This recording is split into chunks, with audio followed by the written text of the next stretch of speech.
So we started doing the repair.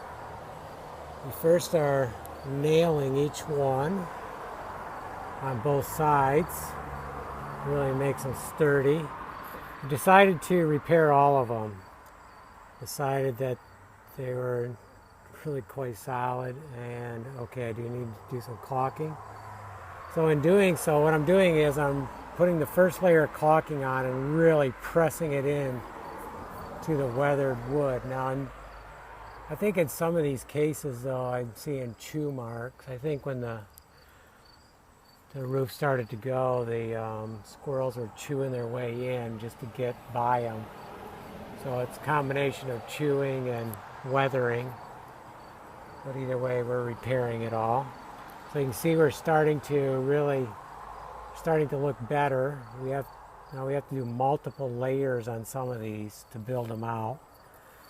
In this case, to build it out, I actually cut a piece of wood, carved it, nailed it on, and then did that. Now I'm going to have to do something here too. I'm going to have to maybe shave this off straight and then cut a piece to nail in there and then build that out.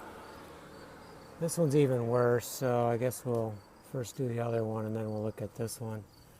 Thought about taking these down and then taking them to my wood shop, but they're just so solid I'm afraid I would smash them a lot more to get them off.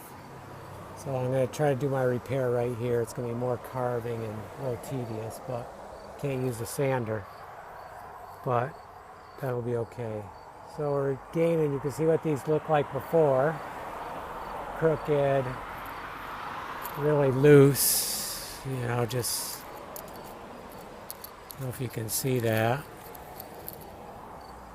So we're straightening them out. And we have to cut our piece for on top. We'll do that in the wood shop. I already got the measurement for it.